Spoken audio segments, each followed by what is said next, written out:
Have you ever felt that specific kind of exhaustion? The one that comes not from a long day at work, but from trying to decode a man's words. From holding your breath, waiting for a text that will give you clarity, but instead only brings more questions. You're told the problem is that you're overthinking it, that you should just relax and go with the flow. But what if that feeling, that knot in your stomach, isn't a sign that you're doing something wrong? What if it's a sign that you're doing everything right? That an ancient biological alarm system deep within you is working perfectly. The most dangerous phrases a man can use are not insults. They are not words of anger. They are the phrases that sound innocent, reasonable, even kind. They are the phrases we are taught to accept, but they are, in fact, a code. A script that reveals his true level of interest, or more importantly, his lack of it. And understanding this code is the key to your freedom. I am going to share 3 of these phrases with you. And the third one is the most treacherous of all, because it wraps itself in a compliment like a Trojan horse delivering a message of profound disinterest. Stay with me, because this is not about learning to play a game. It's about learning to finally leave the stadium. There is a cultural myth we've all been sold. It's the myth of the cool girl, the understanding woman, the one who is perpetually patient, perpetually flexible, the emotional guardian of a connection that is still undefined. Hollywood sold us this story. Socialization taught us this role. We are conditioned to give him the benefit of the doubt, to make excuses for his ambiguity, because we are taught that our patience will eventually be rewarded. So, when you hear these innocent phrases and you feel a wave of anxiety, you blame yourself. You think, I'm being needy. I'm being insecure. I'm rushing things. I am here to tell you, with all the certainty in my being, that anxiety is not your flaw. It is your power. It is your oldest, wisest self, screaming a truth your conditioned mind is trying to ignore. She is not broken. She is in metamorphosis. It is not neediness. It is the sacred protection of her energy. It is not impatience. It is the quiet recognition of her own immense value. The evolutionary psychologist David Buss, after studying over 10,000 people across 37 cultures, revealed a fundamental truth. Our instincts are fine-tuned to detect commitment or the lack thereof. When you feel that unease, it is your ancestral DNA firing a warning flare.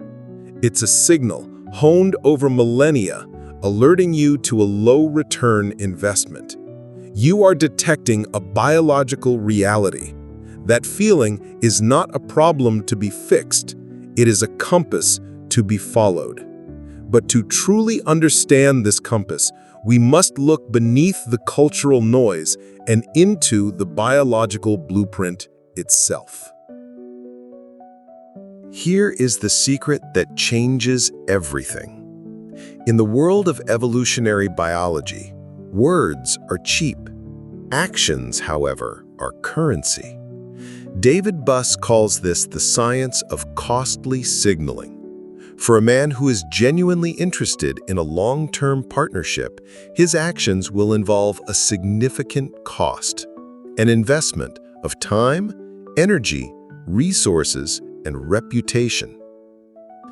In our modern world, what is a costly signal?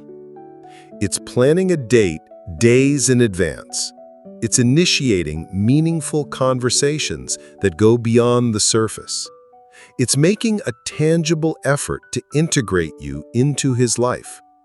These actions are costly. They require him to allocate his most valuable asset, his focus. The three phrases we are about to dissect are the polar opposite. They are low-cost signals. They are the junk food of the dating world. They feel good for a moment, they fill a void, but they have zero nutritional value for a woman seeking a real, secure connection. The therapist Esther Perel wisely notes that ambiguity is the death of desire. And these phrases are masters of creating a toxic ambiguity. Not the erotic mystery that fuels passion, but a draining limbo that keeps you perpetually off balance, hoping, waiting. When a man uses these phrases, he is, whether consciously or not, placing you in the short-term option category of his mind. And this is true no matter how many times he tells you that you are incredible, because his actions, or lack thereof, are telling the real story. And once you learn to read that story, you can never unsee it. Let's play it by ear, or its close cousin, I'm just really busy right now. You know the feeling this creates. A sudden instability. The sense that you have to fight for, or gently nudge your way into, a tiny sliver of his calendar. You find yourself becoming perpetually flexible, keeping your own schedule open, just in case. This is evolutionarily normal.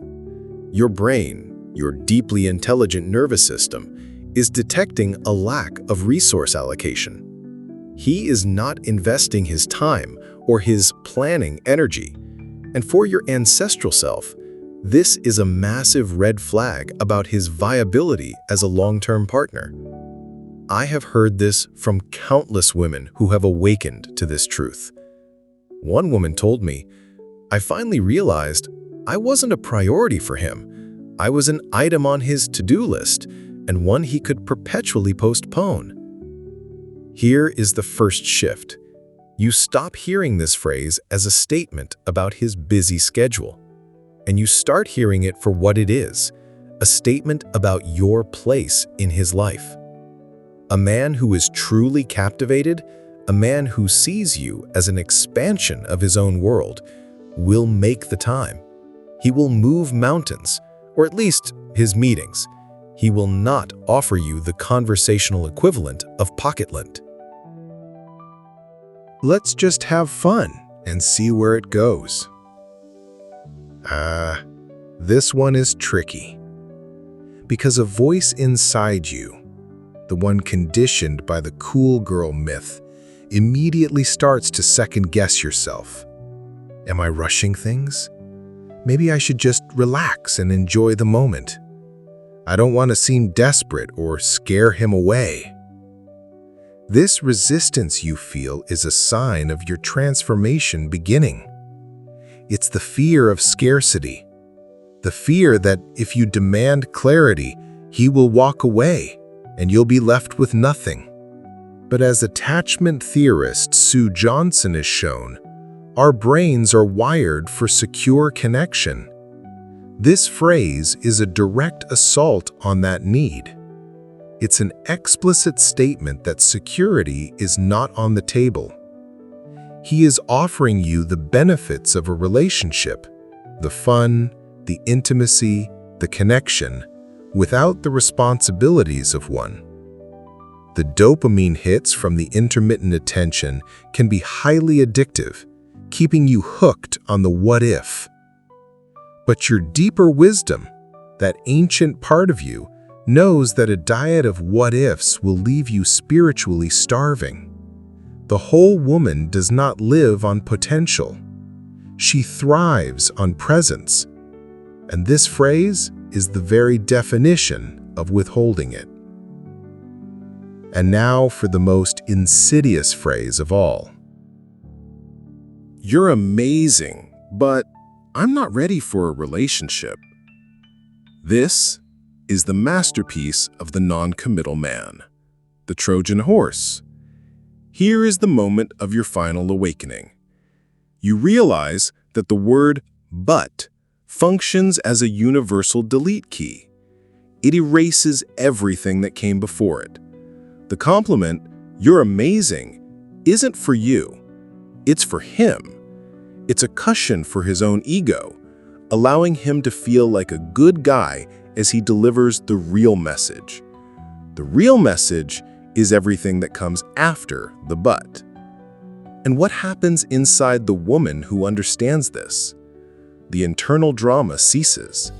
The frantic search for "what did I do wrong?" dissolves. The hot anxiety of hope is replaced by the cool, calm clarity of self-knowledge.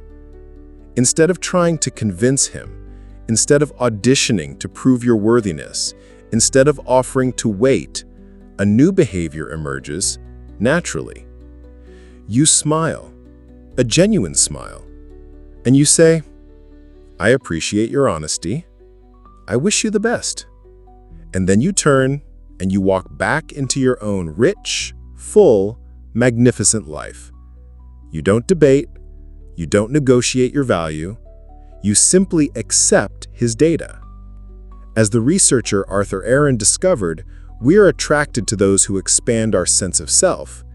In this moment of calm, dignified detachment, you paradoxically become the most intriguing you have ever been.